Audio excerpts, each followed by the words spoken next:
So I wanted to know, Paul, you're new to the outfit. Do you guys compare who's got it worse on the set? Especially the new guys? Do you guys compare notes? You know, I think it's a photo finish, but I think that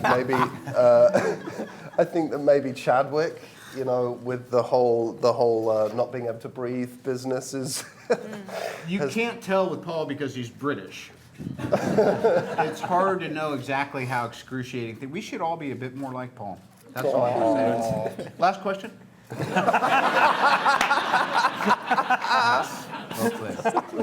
I'm stealing that. Could you guys talk a little bit about bringing SpiderMan into the mix? I mean, it was so flawlessly done. Didn't feel forced at all, and it was just one of the amazing aspects of the film. Can you guys talk about that? Sure. Look, it was very important to all of us, all the filmmakers, the folks at Marvel, Kevin, my brother, myself, the writers. Look, we knew we wanted to tell a really complicated story between Captain America and Iron Man in this movie, a story that went to very difficult, dark places. We're big fans of balance in storytelling. We like really well-rounded movies, like movies that make us laugh and cry. So for us, it became very important to find a way to change the dynamics and modulate the tone in the movie by bringing in characters that didn't have the same emotional investment that all the Avengers had in the events that were unfolding, because they're very serious events, complicated events.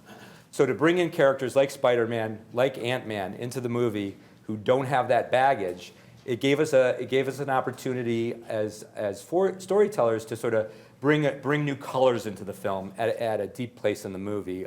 Lighter colors, more whimsical colors, and I think it just helped balance that big fight out that they all have with one another at the airport in a really nice way. We tried to find very organic ways that those characters found their ways into the movie, both of those characters, and it was just, you know, I mean, and Kevin can elaborate more on the decision. He was very critically central to making it happen. I don't know that a lot of people could have pulled off getting Spider-Man in this movie, except for Kevin Feige. So, I think it was a good answer, right? I want Kevin to walk back into the thunderous applause he deserves. That was tepid. No. I was really pissed off. I can't get up. Or he can just sit there and take it. Hello. My question is for Dawn. After seeing the movie, I feel like everybody has new tricks and toys, and I feel like maybe War Machine hasn't gotten the upgrade that he deserves. So I wonder if he has any animosity towards Tony. who has Thank God somebody finally laid it bare. Because Tony has a lot of new suits since we first saw him compared to. Yeah, I think we'll see. You know, it's not over. Unless it is, because I haven't seen the movie. Do I live? Does War Machine live? That's your hubris. You'll see in the next one. Wait a minute. I think there are potentially more tricks up War Machine's sleeve. We'll see. You guys have touched on it a little bit, but I think if you guys were to ask everybody in this audience what the most exciting sequence in this movie is, they would definitely say the airport sequence. I imagine it was one hell of a thing to put together, so I was just hoping you could talk a bit about just kind of the days that you were putting in production. Well, I just think from my perspective, it's really interesting because it's not until we see usually the completed project that we know actually what all has gone on, you know. Often it's these disparate, you know, moments that we're trying to focus on, and you know, we'll see previs and we'll you know, the Russos will give us a good explanation of what's happening, but it's not until you see it all together that it's like, wow. Yeah. It's really an amazing technological feat that it all works. So just for the record, there's an airport sequence in this movie. That's exactly right. Looking forward.